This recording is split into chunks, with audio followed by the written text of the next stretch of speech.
story that I suppose the Japanese press were interested in, as I say, because of the fact that these two activists weren't some knockabouts from New Zealand or Australia. They were Japanese.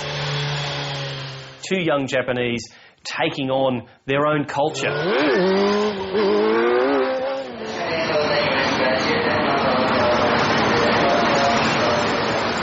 Junichi Sato is the other half of the so-called Tokyo 2. They're Japanese Greenpeace activists who say they've exposed deep-seated corruption inside their country's highly controversial scientific whaling program. It's almost 2 years since I got arrested, and now it's coming to the end. I think it's worth it because we could put spotlights on the corruption of the whaling industry, which nobody had ever done. They tracked whale meat being smuggled off a Japanese scientific research boat, and then they unveiled it to the press and said, look, this is the proof we needed, that there is corruption, endemic corruption inside Japan's whaling program. They then handed that meat on to the prosecutors. The prosecutors said they'd investigate.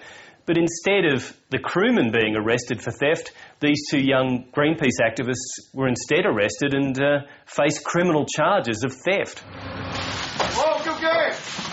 They were the ones who became the story, and instead the crewmen who were allegedly stealing thousands and thousands of dollars worth of valuable cuts of whale meat got off scot-free.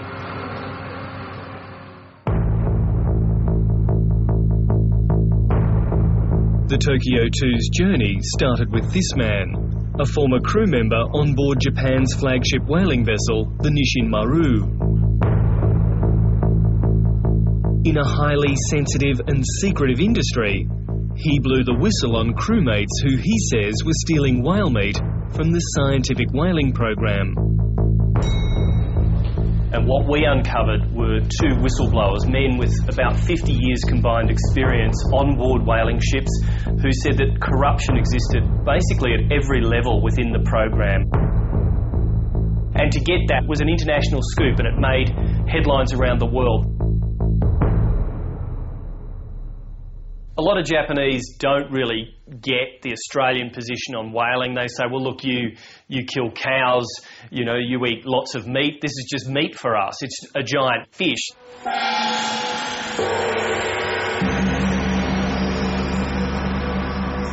For the whalers' point of view, we travel to the former whaling town of Moroto.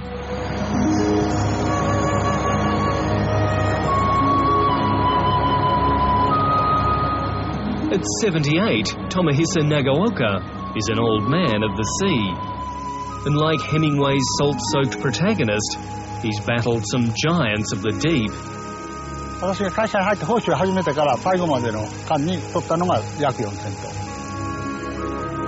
So they think that Australians are probably a little bit hypocritical about this issue.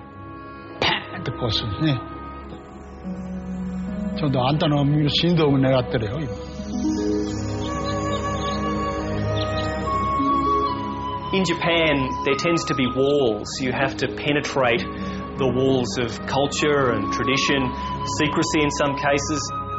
You really need to be based here and to understand the culture and have really good people behind the scenes too who work with you. It really took us weeks and weeks to win over the confidence of these two whistleblowers. So without those people on the ground, the people we work with every day here, our Japanese staff, there is no story.